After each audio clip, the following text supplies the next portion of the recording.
আসসালামু আলাইকুম।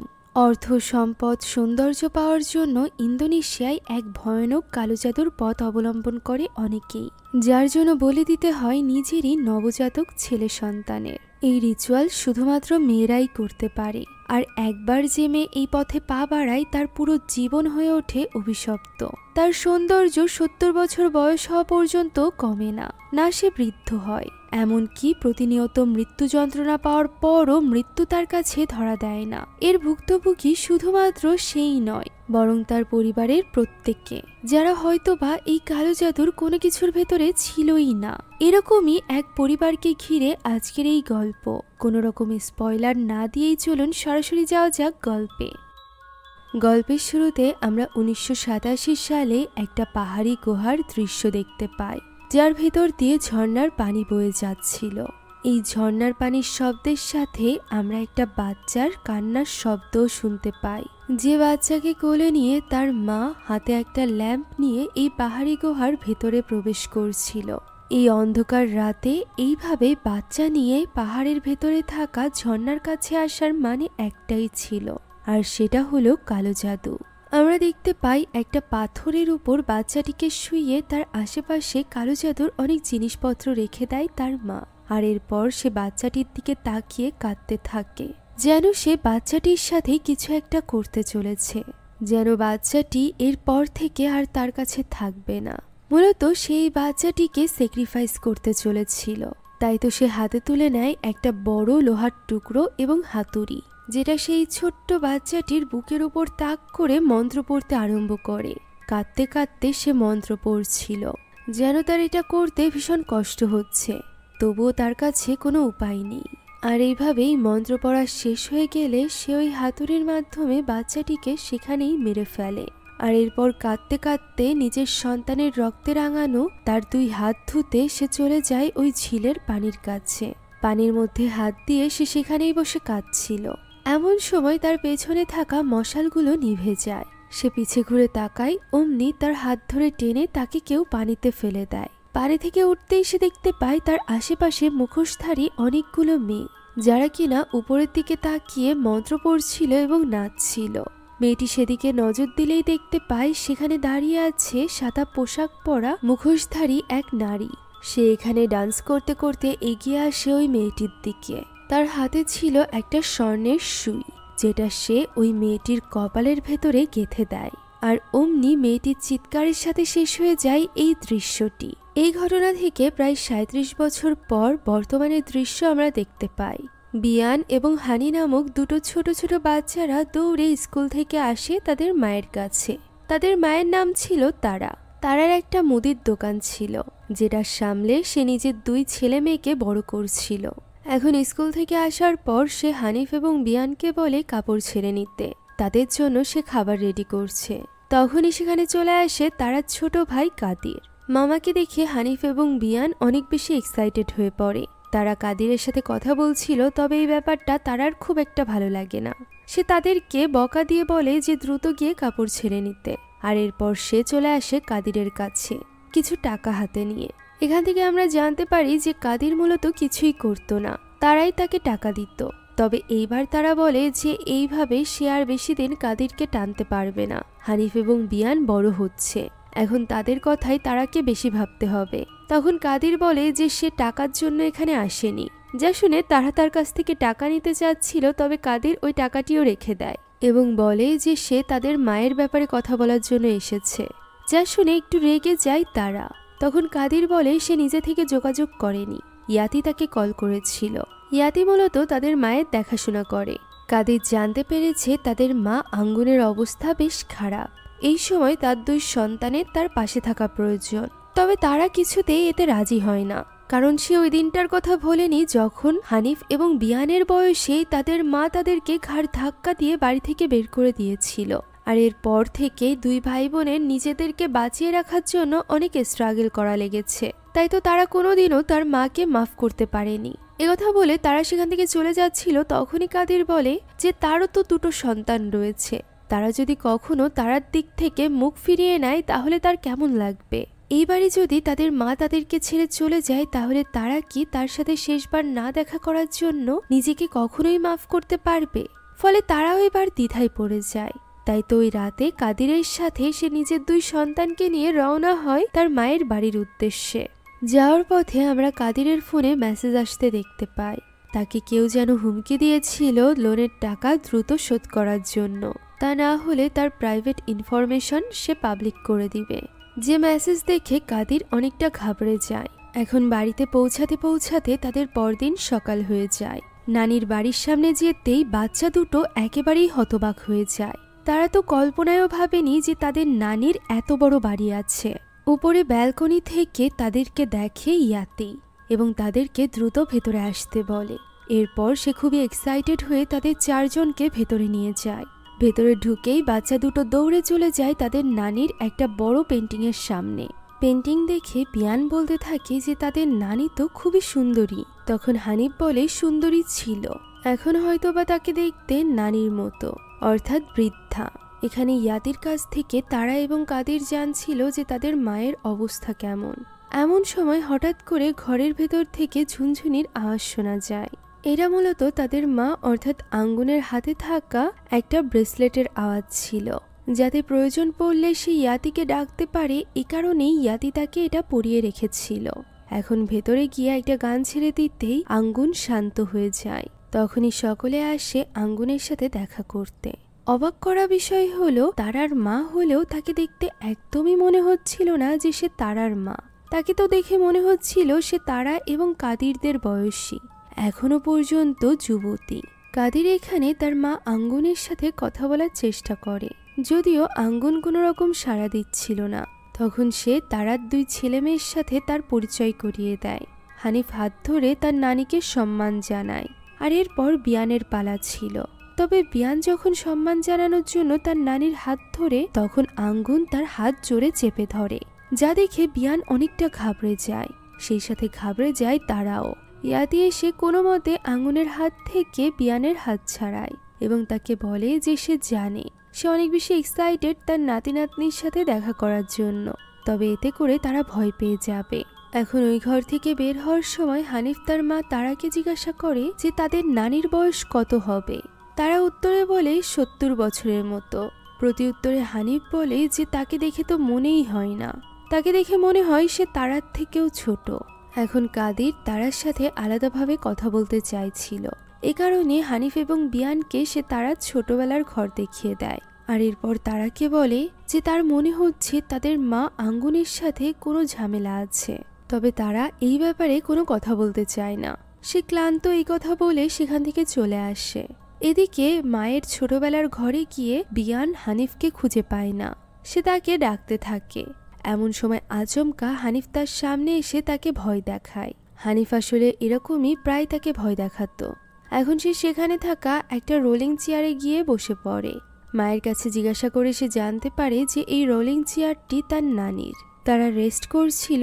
অন্যদিকে আমরা কাদিরকে দেখতে পাই যে কিনা একটা ঘরে গিয়ে তল্লাশি চালানো শুরু করে দিয়েছিল। সে এখানে একটা ড্রয়ারের ভেতরে আলমারির চাবি পায়, যে চাবি দিয়ে আলমারি খুলতেই সে এই বাড়ির দলিল পেয়ে যায়। সেই সাথে পেয়ে যায় বেশ কিছু টাকা, যেটা সে নিজের কাছে রেখে দেয়। এরই মাঝে সেখানে সে একটা মুখোশ দেখতে পায়। এই মুখোশটা আমরা গল্পের শুরুতেও দেখেছিলাম, যখন পানির ভেতরে অনেকগুলো মেয়ে আঙ্গুনকে ঘিরে রেখেছিল। হ্যাঁ, গল্পের শুরুতে দেখানো ওই মেয়েটিই ছিল আঙ্গুন, যে কিনা কোনো এক বিশেষ রিচুয়াল করেছিল। এ কারণেই হয়তোবা 70 বছর বয়স হওয়ার পরও সে এখনো পর্যন্ত এত সুন্দরী দেখতে। এখন ওই দিন রাতে খাবার খাওয়ার সময় ইয়াতির কাছে কাদির জিজ্ঞাসা করে যে তাদের মায়ের এই অবস্থা কবে থেকে। ইয়াতি যখন বলে যে বেশ কয়েক মাস আগে থেকে, তখন কাদির অবাক হয়ে যায় এবং ইয়াতিকে বলে সে কেন এতদিন তাদেরকে ডাকেনি। উত্তরে ইয়াতি বলে যে তাদের মাই তাকে নিষেধ করেছিল। তার কথা বলা বন্ধ হওয়ার আগেও তার একটাই রিকোয়েস্ট ছিল, যাতে করে তারা এবং কাদিরকে এখানে ডাকা না হয়। যা শুনে তারা বলে যে তাদের মা কখনোই চাইতো না যে তারা তার সাথে থাকুক। আর এরপর সে ইয়াতির কাছে জানতে চায় যে ডক্টর কি বলেছে। ইয়াতির মতে ডক্টরের তো কোনো ধারণাই নেই যে তাদের মায়ের কি হয়েছে। ডক্টর এটা বুঝতে পারছিল না, আর এই কারণে সে একজন লোকাল শামান হুসেইনকে ডেকেছিল। যা শুনে কাদির তার কাছে জিজ্ঞাসা করে যে হুসেন কি বলেছে। তবে এই ব্যাপারে জানার কোনো রকম আগ্রহ তারা ছিল না। সে বলে সে এইসব সামানে বিশ্বাস করে না। কাদির হুসেনকে ডাকতে চাইলে তারা তাকে নিষেধ করে দেয় এবং বলে যে সে 3 দিন এখানে থাকবে। 3 দিন পর সে তার সন্তানদেরকে নিয়ে এখান থেকে চলে যাবে। কাদির আবারও তার সন্তানদের উদাহরণ টেনে তাকে বোঝাতে গেলে তারা বলে যে তাদের সন্তানের সাথে তারার ওরকম সম্পর্ক না যেমনটি তার মা আঙ্গুনের সাথে তারার সম্পর্ক, তাই সে যেন দ্বিতীয়বার তার সন্তানদেরকে নিয়ে কথা না বলে। এই কথা বলে তারা সরাসরি চলে যায় তার মায়ের ঘরে। সেখানে গিয়ে সে তার মায়ের পাশে বসে কাঁদতে থাকে। ওই সময় আমরা আঙ্গুনের চোখেও পানি দেখতে পাই। এখন পরদিন সকাল হয় এবং আমরা হানিফ এবং বিয়ানকে দেখতে পাই যারা কিনা মরিয়া হয়ে তাদের খেলনা গাড়িটি খুঁজছিল। তারা কি এই ব্যাপারে জিজ্ঞাসা করলে তারা বলে সে জানে না। তখন হানিফ এবং বিয়ান ঘর থেকে বেরিয়ে যায় পুরো বাড়িতে গাড়িটি খোঁজার জন্য। ইয়াতি তাদেরকে দেখে জিজ্ঞাসা করে যে তারা কি খুঁজছে। তখন হানিফ তাকে রিকোয়েস্ট করতে থাকে তার সাথে মিলে তার গাড়িটি খুঁজে দেওয়ার জন্য। ইয়াতিকে নিয়ে হানিফ অন্যদিকে চলে গেলে বিয়ান তখন একা হয়ে যায়। এমন সময় সে আচমকা ওই গাড়ির আওয়াজ শুনতে পায় যেটা কিনা তাদের নানির ঘর থেকে আসছিল। সেখানে গিয়ে সে দেখতে পায় নানির বিছানার নিচেই রয়েছে ওই গাড়িটি, যেটা কিনা চলতে চলতে সামনের দিকে এগোচ্ছে। যা দেখে বিয়ান বিছানার নিচে গিয়ে গাড়িটি নেওয়ার চেষ্টা করতে থাকে। সে কোনো মতে গাড়িটি হাতের নাগালে পেয়েও যায়। এমন সময় আচমকা তার নানির হাতে থাকা ওই ব্রেসলেটটির আওয়াজ শুনতে পায় সে। ফলে সে অনেকটা ঘাবড়ে যায় এবং দ্রুত বেডের নিচে থেকে বের হওয়ার চেষ্টা করতে থাকে। তখনই আচমকা আঙ্গুন তার উপর এসে পড়ে এবং কাঁপতে শুরু করে, যার ফলে বেচারি বিয়ান অনেক বেশি ভয় পেয়ে যায় এবং দ্রুত তার মাকে ডাকতে থাকে। যা শুনে সেখানে দৌড়ে চলে আসে বাড়ির বাকি সবাই। কাদির কোনো মতে তাদের মাকে বিয়ানের উপর থেকে তুলে বিছানার উপর শুইয়ে দেয়। তারা বিয়ান এবং হানিফকে নিয়ে সেখান থেকে বেরিয়ে যায়। অন্যদিকে আঙ্গুনকে শান্ত করার জন্য ইয়াতি দ্রুত গিয়ে ওই মিউজিকটি চালিয়ে দেয়, যার ফলে সে একটু শান্ত হয়। তবে পরক্ষণেই সে কাদিরের উপর বমি করে দেয়, যার ফলে কাদির ওই সময়ে হুসেইনকে ডেকে আনতে পাঠায় ইয়াতিকে। ওই রাতে হুসেইন আসার পর একটা রিচুয়াল শুরু করে তাদের মায়ের রুমে, যে রিচুয়ালের দরুন আঙ্গুন বেশ ছটফট করছিল। এখানে হুসেইন সেখানে থাকা বিশেষ ধরনের এক পাতা দিয়ে দেয় হামানদিস্তার ভেতরে এবং তারাকে বলে সেটা পিষতে। আর এরপর সে একটা ফল হাতে তুলে নেয়, যেটাতে ছুরি দিয়ে কাট লাগাতেই তার ভেতর থেকে রক্ত বের হতে শুরু হয়, যা দেখে একটু অবাক হয়ে যায় তারা। আর এরপর ওই রক্তের ভেতরে সে ওই পিষে দেওয়া ওই পাতাগুলো মিশিয়ে নেয়। এরপর কাদিরকে ডাক দেয় হুসেইন। তার হাতে একটা মোচা এবং ওই ছুরিটি দিয়ে বলে হুসেইন যখনই তাকে প্রহার করতে বলবে তখনই যেন সেই মোচার উপর ওই ছুরি দিয়ে প্রহার করে। কাদির ব্যাপারটা মেনে নিলে এরপর হুসেইন রিচুয়াল শুরু করে, যার ফলে আঙ্গুন আরও বেশি ছটফট করতে আরম্ভ করে। ওই সময় বাইরে বসে অপেক্ষা করছিল হানিফ, বিয়ান এবং ইয়াতি। এখন রিচুয়াল চলার সাথে সাথে ওই রুমে থাকা লাইটগুলো ফ্লিকার করতে আরম্ভ করে। এরই মাঝে হুসেইনের গলা চেপে ধরে আঙ্গুন। হুসেইন তখন কাদিরকে প্রহার করতে বলে। মোচাতে প্রহার করার সাথে সাথে সেখান থেকে রক্ত ছিটে বের হয়, আর অমনি হুসেইন আঙ্গুরের কপাল থেকে একটা সুই বের করে নিয়ে আসে। এভাবেই সে প্রত্যেক প্রহারের সাথে সাথে আঙ্গুনের মুখ থেকে অনেকগুলো সুই বের করে নিয়ে আসে। তার এই চিৎকারের শব্দ শুনে বাইরে থাকা হানিফ এবং বিয়ানও ভীষণ ভয় পাচ্ছিল। এভাবেই সবগুলো সুই বের করার পর শান্ত হয়ে যায় আঙ্গুন। তবে রিচুয়াল তখনও শেষ হয়নি।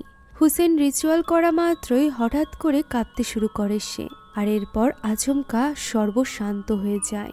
অর্থাৎ কাদির এবং তারার সামনেই তাদের মা শেষ নিঃশ্বাস ত্যাগ করে। অদ্ভুত ব্যাপার হলো সে মারা যাওয়ার সাথে সাথে তার চেহারা সম্পূর্ণ পাল্টে যায়। এবার তাকে দেখে মনে হচ্ছিল যে সে 70 বছর বয়সী কোনো বৃদ্ধা। নিজেদের চোখের সামনে এই দৃশ্য দেখে দুজনই হতবাক হয়ে যায়। চিৎকার করে কাঁদতে শুরু করে তারা। এখন এর কিছুক্ষণ পরে দৃশ্য আমরা দেখতে পাই, যেখানে তারা হানিফ এবং বিয়ানকে নিয়ে কাঁদছিল।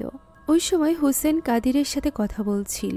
তখনই এসে ইয়াতি তাদেরকে জানায় যে আঙ্গুনকে দেখাশোনার জন্য সে যাদেরকে ডেকেছিল তারা কেউই আসতে রাজি না। হুসেন তখন বলে যে আঙ্গুন যে মারা গিয়েছে এই ব্যাপারটা বাইরে কাউকে জানানো যাবে না, কেননা তার লাশ আর 5টা সাধারণ লাশের মতো না। এ কারণেই তাকে দাফনও করা যাবে না, বরং তাকে একটা বিশেষ গুহার ভেতরে থাকা পানিতে ভাসিয়ে দিতে হবে। আর এটা করতে হবে এক বিশেষ রাতে, যে রাত আজ থেকে 7 দিন পর আসবে। তাই তো সকালবেলা লাশটিকে গোসল করে রেডি করে রাখতে হবে। এই 7 দিন তাদেরকেই গোপনে এই লাশের নজরদারি করতে হবে। এই ব্যাপারটা কিছুতেই মেনে নিতে চাইছিল না তারা, কেননা সে এইসবে বিশ্বাস করত না। তবে এই মুহূর্তে সে যা কিছু তার চোখে দেখেছে তাতে সে এই ধরনের আধ্যাত্মিক বিষয় অস্বীকারও করতে পারছিল না। এখন হুসেনকে এগিয়ে দিতে বেরিয়ে যায় ইয়াতি। তারা হানিফ এবং বিয়ানকেও বলে ঘরে চলে যেতে। কাদির এসে তারাকে সান্ত্বনা দিতে থাকে। এদিকে ঘরে শুয়ে শুয়ে দুটো বাচ্চা ভাবছিল যে তাদের দাদি মরার পর জান্নাতে যাবে নাকি জাহান্নামে। এখন পরদিন সকালের দৃশ্য আমরা দেখতে পাই, যেখানে আঙ্গুনের গোসলের ব্যবস্থা করা হয়েছিল। তার লাশের অবস্থা খুবই দুর্বিষহ ছিল। এখানে তারা কাঁদতে কাঁদতে তাকে গোসল করাচ্ছিল এবং তারাকে সাহায্য করছিল ইয়াতি। গোসলের এক পর্যায়ে লাশকে সোজা করে বসিয়ে যখন তার মাথায় পানি ঢালতে যাবে, তখনই আচমকা আঙ্গুন বলে ওঠে এখনই এখান থেকে বেরিয়ে যেতে। যা শুনে ঘাবড়ে যায় তারা এবং ইয়াতি। ফলে তাদের হাত থেকে নিচে পড়ে যায় আঙ্গুনের লাশ। এখন ওই দিন রাতের দৃশ্য আমরা দেখতে পাই, যেখানে ঘুমানোর সময় হয়ে গিয়েছিল, তবে তারা তখনও হানিফ এবং বিয়ানের কাছে পৌঁছায়নি, কেননা সে তো তার মায়ের লাশের কাছে বসে সূরা ইয়াসিন পাঠ করছিল। আমরা দেখতে পাই ইয়াতি এসে তার পিছে বসে এবং তারার সাথেই পাঠ করতে আরম্ভ করে, যে জিনিসটা তারা লক্ষ্য করে। তবে পরক্ষণেই দেখা যায় সামনে দিয়ে ইয়াতি হেঁটে আসছে, যা দেখে তারা হতবাক হয়ে যায়। পিছে তাকাতে দেখতে পায় সেখানে কেউই নেই। সামনের ইয়াতিও গায়েব হয়ে গিয়েছিল, অর্থাৎ এই দুইজনের কেউই আসল ইয়াতি না। এমন সময় আঙ্গুনের লাশ আবারও বলে ওঠে এখনই বেরিয়ে যাও। তারা চাচ্ছিল লাশের মুখ থেকে কাপড় সরিয়ে দেখতে। এমন সময় আচমকা তার পেছনে আমরা ভয়ঙ্কর কাউকে দেখতে পাই, যে কিনা চিৎকার করে বলে ওঠে এখান থেকে বেরিয়ে যেতে। ফলে তারা এবার ভয়ে চিৎকার করে ওঠে। তখনই সেখানে চলে আসে আসল ইয়াতি এবং তারাকে বলে যে সে অনেক বেশি ক্লান্ত, তাই সে যেন গিয়ে ঘুমিয়ে পড়ে। এদিকে তার রুমে হানিফ ঘুমিয়ে গিয়েছিল, তবে বিয়ান তখনও পর্যন্ত ঘুমাতে পারছিল না ভয়ে। সে একটু ঘুমানোর চেষ্টা করছিল, এমন সময় আচমকা তার নানির হাতের ওই ব্রেসলেটের আওয়াজ শুনতে পায় সে। বিয়ান হানিফকে ডাকার চেষ্টা করে, তবে তার ঘুম ভাঙে না। বিয়ান তখন লক্ষ্য করে দরজার নিচে থেকে দেখা যাচ্ছে বাইরে কেউ দাঁড়িয়ে আছে। তাই তো বিয়ান আস্তে আস্তে করে সাহস করে দরজাটি খুলে দেখে, তবে দরজার বাইরে কেউই ছিল না। সে যখন দরজাটি আটকাতে যাচ্ছিল, তখনই আমরা তার পেছনে অর্থাৎ ঘরের ভেতরে ওই ভয়ানক আকৃতিকে দেখতে পাই, যে ব্যাপারে লক্ষ্য না করে বিয়ান গিয়ে শুয়ে পড়ে। তবে সে শোয়া মাত্রই সেখানে থাকা রকিং চেয়ারটা দুলতে আরম্ভ করে। ফলে সে অনেক বেশি ঘাবড়ে যায়, ভয়ে উঠে বসে। এমন সময় সে দেখতে পায় ওই চেয়ারে বসে আছে আঙ্গুনের পূর্ববর্তী রূপ, যা দেখে সে কাঁথার নিচে লুকিয়ে পড়লে সেখানেও সে আঙ্গুনকে দেখতে পায়। ফলে সে চিৎকার করতে করতে পালাতে আরম্ভ করে। তখনই সেখানে চলে আসে তারা, সেই সাথে ঘুম ভেঙে যায় হানিফেরও। তারা এইখানে বিয়ানকে সামলে নেয়। এখন আরো একটা দিনের শুরু হয়। 7 দিনের এটা ছিল দ্বিতীয় দিন। ওই দিন সকালে হানিফ অনলাইনে লাইভ স্ট্রিমিং করছিল। এমন সময় ফোন নেওয়ার জন্য তাকে ডাকতে শুরু করে বিয়ান।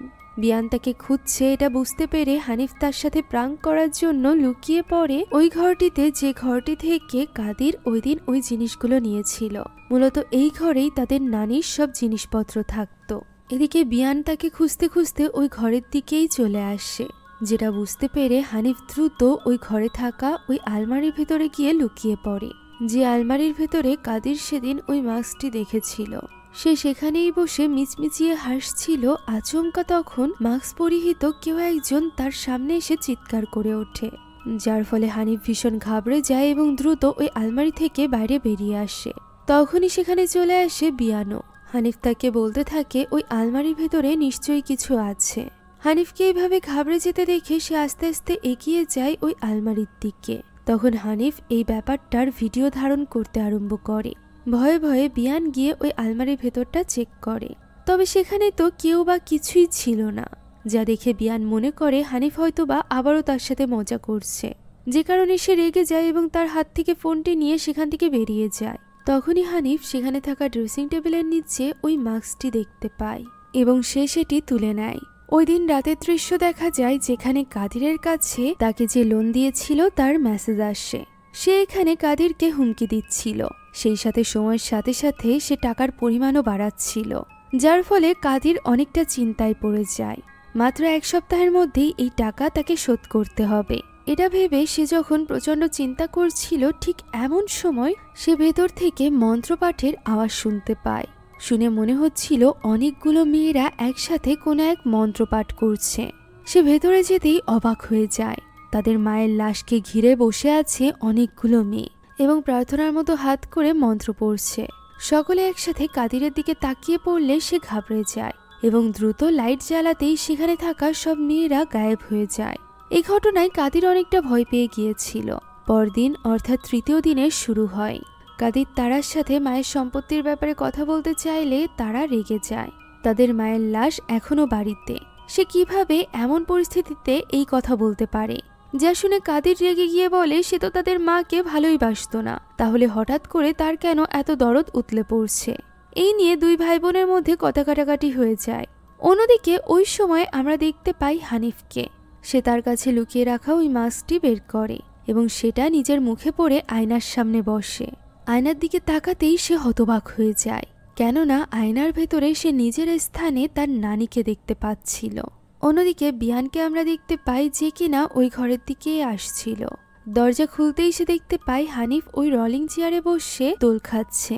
সে কয়েকবার হানিফকে ডাকে, তবে হানিফ কোনো সাড়া দেয় না। ফলে সে একটু ঘাবড়ে যায় এবং হানিফকে স্পর্শ করতেই সে আচমকা ওই মাস্ক পরে তার দিকে তাকিয়ে পড়ে। ফলে বিয়ান আবারও ঘাবড়ে যায়। হানিফের এই মজা করার স্বভাবের জন্য বিয়ান তাকে বকাঝকা করে এবং ওই মাস্ক তাদের নানির রুমে রেখে আসতে বলে। হানিফও তার কথা শুনে চলে যায় তাদের নানির রুমে। তখন বিয়ান দেখতে পায় যে তখনও পর্যন্ত ওই চেয়ারটি দুলছে। অন্যদিকে হানিফ যখন আঙ্গুনের ঘরে ওই মাস্কটি রাখতে যায় তখন সে অনেকটা ভয় পাচ্ছিল। ওই রাতে হানিফ ঘুমানোর ট্রাই করছিল। অন্যদিকে বিয়ান এক নাগাড়ে শব্দ করে চলেছিল ওই রোলিং চেয়ারে। হানিফ তাকে বারবার নিষেধ করলে বিয়ান থেমে যায়। বিয়ানকে দেখে বোঝাই যাচ্ছিল যে সে স্বাভাবিক নেই। সে এই অবস্থাতে হানিফের কাছে আসে। হানিফ তখন মুখের উপর থেকে কাঁথা সরাতেই চমকে ওঠে বিয়ানের এই ভয়ানক রূপ দেখে। সে চিৎকার করতে করতে ঘর থেকে বাইরে বেরিয়ে আসে। তারা জিজ্ঞাসা করলে সে তারাকে জানায় যে বিয়ান তাকে ভয় দেখিয়েছে, অথচ বিয়ান তো কিছুই জানতো না। ঘরে গিয়ে দেখা যায় সে তো ঘুমিয়েছিল। তবে হানিফ এটা বিশ্বাস করতে নারাজ। সে তো বিয়ানের সাথে ঘুমাতে পর্যন্ত চাইছিল না। তখন তারা তাকে বোঝায় যে সে তাদের মাঝখানে ঘুমাবে। এইভাবে বুঝিয়ে সে হানিফকে নিয়ে বিছানায় চলে আসে। আর ঠিক তখনই সে দেখতে পায় বিছানার উপর রয়েছে ওই মাস্কটি।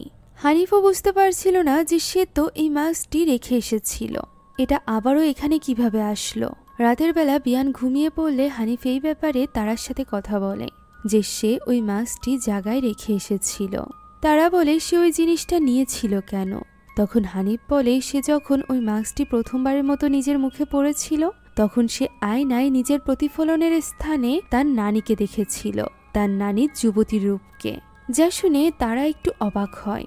তবে হানিফ যেহেতু ভয় পাচ্ছিল তাই সে হানিফকে আশ্বস্ত করে যে তারা খুব দ্রুতই তাদের নানির লাশের কোনো ব্যবস্থা করে এখান থেকে চলে যাবে, তাই সে যেন ভয় না পায়। পরদিন সকালে অর্থাৎ 4র্থ দিন সকালে বিয়ান যায় হানিফের সাথে গত রাতের ব্যাপারে কথা বলতে।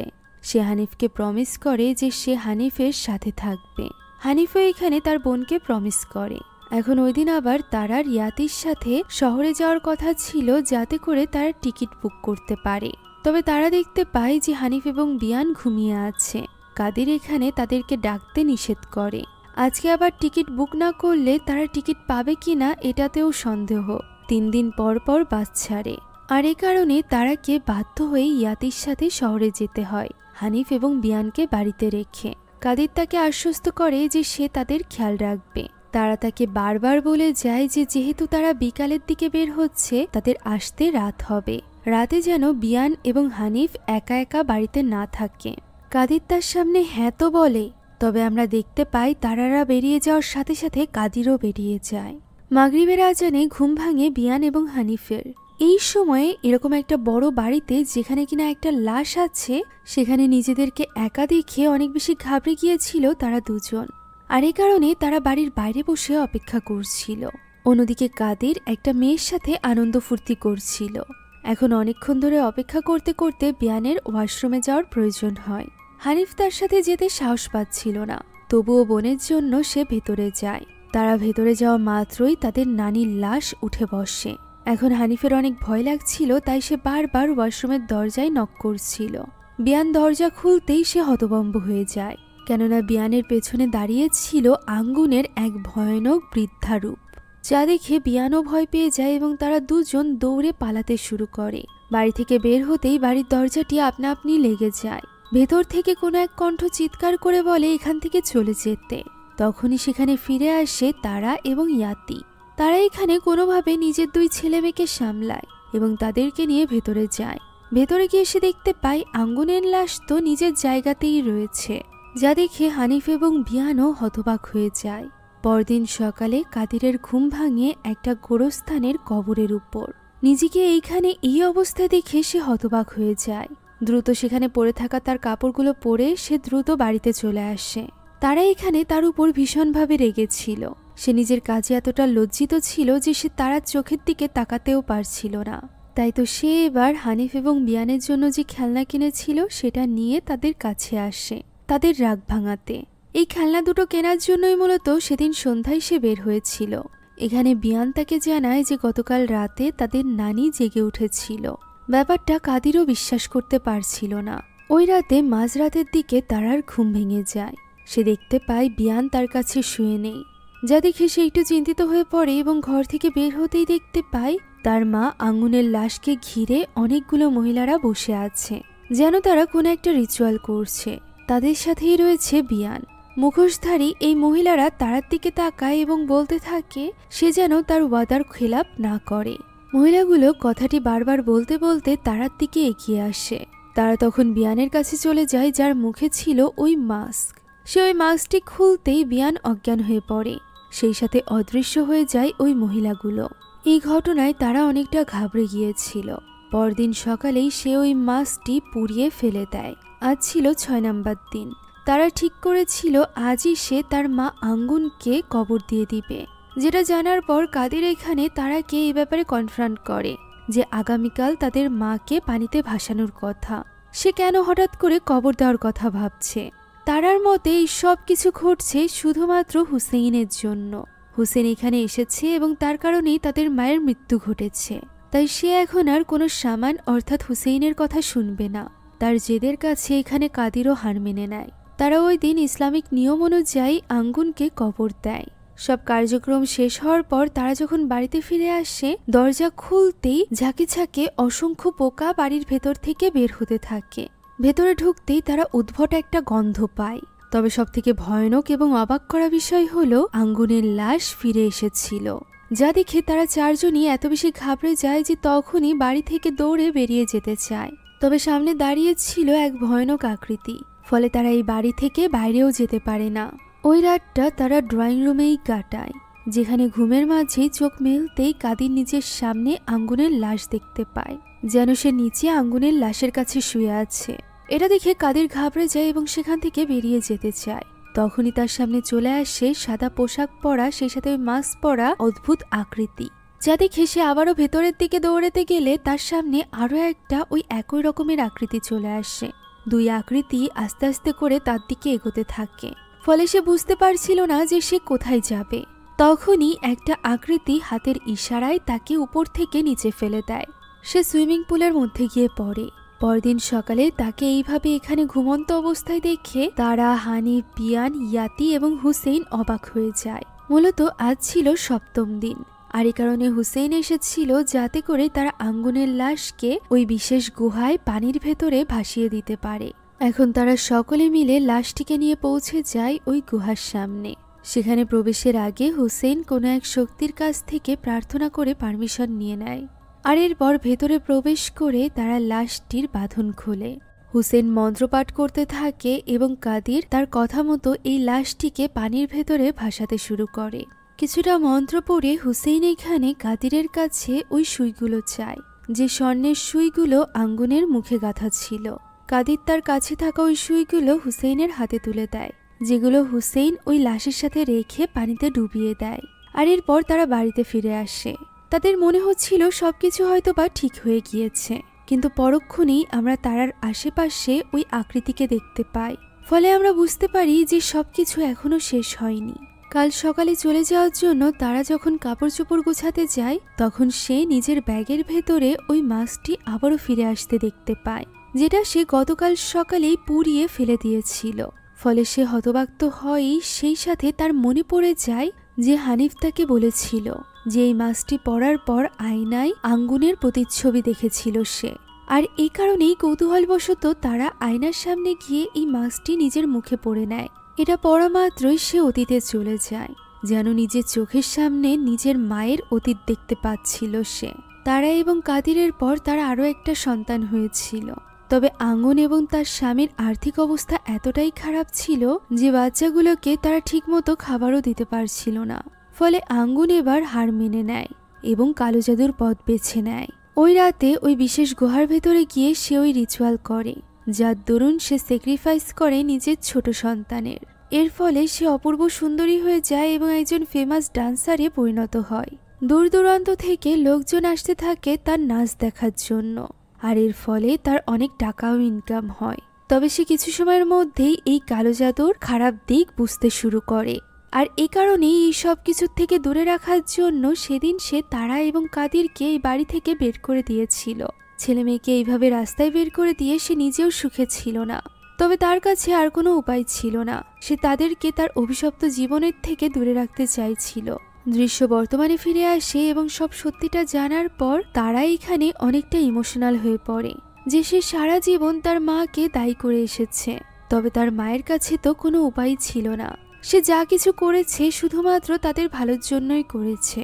আঙ্গুন এখানে তারাকে বলে যে সে যে ভুল করেছে সেটা যেন তারা না করে।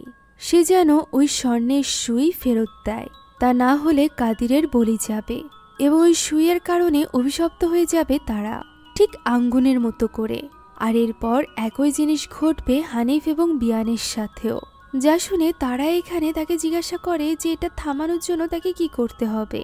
আঙ্গুন বলে ওই সুইটিকে ওই নির্দিষ্ট স্থানে ফেরত দিতে হবে, সেখানেই এই মাস্কটি নিয়ে গিয়ে ভেঙে ফেলতে হবে। আর এই দুটো কাজই তাদের আজ রাতের মধ্যেই করতে হবে, অর্থাৎ সপ্তম রাত শেষ হওয়ার আগেই। সে তাকে দ্রুত এই কাজটি করতে বলে। আঙ্গুন যখন কথা বলছিল তখনই ওই সাদা পোশাকধারী আকৃতিকে আমরা দেখতে পাই, যে কিনা আঙ্গুনকে ধরে আয়নার অন্ধকার জগতে টেনে নিয়ে যায়। ফলে তারা এবার সবটা বুঝতে পারে এবং দৌড়ে চলে আসে কাদিরের কাছে। সে বুঝে ফেলেছিল যে কাদির ওই সুইগুলো তাদের মায়ের লাশের সাথে দেয়নি। সে যখন কাদিরকে এর কারণ জিজ্ঞাসা করে, কাদির জানায় যে তার উপর অনেক লোনের বোঝা আছে, যা এই সুই বেচে সে শোধ করতে পারবে। তখন তারা তার উপর চিৎকার করতে করতে বলে যে লোনের টাকা শোধ করার জন্য সে তাদের সবার জীবন ঝুঁকিতে ফেলেছে। এই কথা বলতে না বলতেই আমরা হানিফ এবং বিয়ানকে দেখতে পাই। ঘুম ভাঙা মাত্রই তারা নিজেদেরকে উপরে সিলিংয়ের সাথে আবিষ্কার করে, যা দেখে তারা দুজনই হতবাক হয়ে যায়। তাদের চিৎকারের শব্দ শুনে সেখানে কাদির এবং তারাও ছুটে আসে। তারা এই দৃশ্য দেখে অনেক বেশি ঘাবড়ে গিয়েছিল। এমন সময় তাদের সামনেই উপর থেকে নিচে গিয়ে পড়ে হানিফ এবং বিয়ান। সাথে সাথে কোনো এক শক্তি তাদেরকে টেনে নিয়ে যেতে শুরু করে। তারা কোনো মতে বিয়ানকে ধরে নেয়। তারা এবং কাদির দুজন মিলেও বিয়ানকে ধরে রাখতে পারছিল না, ওই শক্তির জোর এত বেশি ছিল। এদিকে হানিফ একটা কাঠের টুকরো ধরে নিজেকে আটকে রেখেছিল। একটা সময় সবকিছু থেমে যায়। পরিস্থিতি স্বাভাবিক হয়েছে ভেবে বিয়ানকে রেখে তারা যখন হানিফের কাছে ছুটে যেতে যায়, ঠিক তখনই আবার ওই শক্তি হানিফকে টেনে কোথাও একটা নিয়ে চলে যায়। সেই সাথে ঘরের দরজাটিও আপনা আপনি বন্ধ হয়ে যায়। অঝরে কাঁদতে থাকে তারা। কিছুক্ষণ পর ইয়াতি এই ঘটনার কথা শুনে সেখানে চলে আসে। কাদির এখানে তারার কাছে ক্ষমা চাইছিল। তারা বলে ক্ষমা চেয়ে কি লাভ, তারা কি হানিফকে ফিরিয়ে আনতে পারবে? উত্তরে কাদির বলে যে তারা যদি এই স্বর্ণের সুইগুলো ওই পানিতে দিয়ে দেয় তাহলে হয়তোবা হানিফ ফিরে আসবে। এই কথা শুনে তারাও আশা ফিরে পায় এবং কাদিরকে সাথে নিয়ে তখনই বেরিয়ে পড়ে ওই গুহার উদ্দেশ্যে। সেখানে গিয়ে স্বর্ণের সুইগুলো হাতে নিয়ে মন্ত্র পড়তে পড়তে তারা সেটি পানিতে ফেলে দেয়। আর এরপর চিৎকার করে ওই শক্তিকে বলতে থাকে তার সব জিনিস তারা ফেরত দিয়ে দিয়েছে, এবার যেন তার ছেলেকে ওই শক্তি ফেরত দেয়। তখন ওই শক্তি চিৎকার করে বলতে থাকে যে এই ভুলের জন্য তাকে মাসুল দিতে হবে। সেই প্রমিস পূরণ করতে হবে যা তাদের মা করেছিল। কাদির বুঝতে পারে ওই শক্তি কারোর স্যাক্রিফাইস চাচ্ছে, তাই কাদির এখানে চিৎকার করে বলতে থাকে হানিফকে ছেড়ে দিতে। তার বদলে দরকার হয় কাদিরের স্যাক্রিফাইস নিতে। তারা তাকে আটকানোর চেষ্টা করছিল। এমন সময় আচমকা পানির ভেতরে ভেসে ওঠে হানিফ, যা দেখে তারা এবং কাদির দুজনই অনেক বেশি আবেগ আপ্লুত হয়ে পড়ে এবং পানির ভেতরে নেমে যায়। তারা কোনো মতে হানিফকে পানি থেকে তুলে নিয়ে আসে। কোনো মতে কিনারায় আনার পর তারা ব্যস্ত হয়ে পড়ে হানিফের জ্ঞান ফেরানোর জন্য। হানিফের জ্ঞান ফিরেও এসেছিল এমন সময় পেছন থেকে চিৎকার করতে থাকে কাদির। তারা পেছনের দিকে তাকিয়ে দেখতে পায় তার ভাই কাদির সামনের দিকে এগোতে পারছে না। কোনো এক শক্তি তাকে ধরে রেখেছে। তাকে পানির মধ্যে টেনে নিয়ে যায় ওই শক্তি। এই পানির অপর পাশে ওই শক্তির আবির্ভাব ঘটে। সেই সাথে পানির ভেতরে কাদিরকে ঘিরে রেখেছিল ওই মাস্ক পরা মেয়েগুলো। তারা বুঝতে পারছিল না যে সে তার ভাইকে কিভাবে বাঁচাবে। তখনই তার মনে পড়ে যায় তার মায়ের বলা ওই কথাটি, যে ওই মাস্কটিও ভাঙতে হবে এই অভিশাপ ভাঙার জন্য। আর এই মাস্কটি ভাঙার সময় তাকে অবশ্যই মন্ত্রপাঠ করতে হবে। তার মায়ের শেখানো ওই মন্ত্র অনুযায়ী সে পাথরের আঘাতে ওই মাস্কটি ভাঙতে আরম্ভ করে, যার ফলে ওই বিশেষ আকৃতির মুখে থাকা মাস্কটিও ভাঙতে শুরু করে। তার পুরো চেহারাই যেন বিদঘুটে হয়ে ওঠে। এক পর্যায়ে পুরো মাস্কটি ভেঙে যায় এবং ওই আকৃতি চিৎকার করতে আরম্ভ করে। সাথে সাথে ওই আকৃতি এবং ওই মেয়েগুলো গায়েব হয়ে যায়। সেই সাথে মুক্ত হয়ে যায় কাদিরও, যা দেখে সে অনেকটা খুশি হয়ে যায়। হাফ ছেড়ে বাঁচে তারা। সে গিয়ে হানিফকে জড়িয়ে ধরে এবং কাঁদতে থাকে। এদিকে কাদিরও জীবন বেঁচে যাওয়ার খুশিতে আস্তে আস্তে তাদের দিকে এগিয়ে আসছিল। এমন সময় আচমকা ওই আকৃতি পানি থেকে উঠে আসে এবং কাদিরকে ধরে নিয়ে পানির নিচে তলিয়ে নিয়ে যায়। সাথে সাথে তারাও পানিতে নেমে পড়ে নিজের ভাইকে বাঁচানোর জন্য।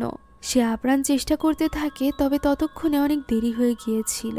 সে পানির ভেতরে কোথাও কাদিরকে খুঁজে পায় না। তাকে নিয়ে গিয়েছিল ওই শক্তি, অর্থাৎ তার বলিদান কবুল হয়েছিল, যেটা বুঝতে পেরে তারা অঝরে কাঁদতে থাকে। সে কিছুতেই নিজের ভাইকে এইভাবে হারাতে চায়নি। এখন ওই রাতে ভাইকে হারানোর পর তারা আর একটুও দেরি করে না। পরদিন সকালেই সে নিজের ছেলে মেয়েকে নিয়ে ওই বাড়ি থেকে বেরিয়ে আসে। সে আর কিছুতেই এই বাড়িতে থাকবে না। এই বাড়ি কেন, এই অভিশাপ যেখানে আছে সেখানে সে তার সন্তানদেরকে নিয়ে যাবে না। মায়ের এই অভিশপ্ত টাকা পয়সা অর্থ সম্পদের কোনো লোভ তার মধ্যে ছিল না, আর এ কারণেই হয়তোবা সে এবং তার ছেলে মেয়েরা বেঁচে গিয়েছিল।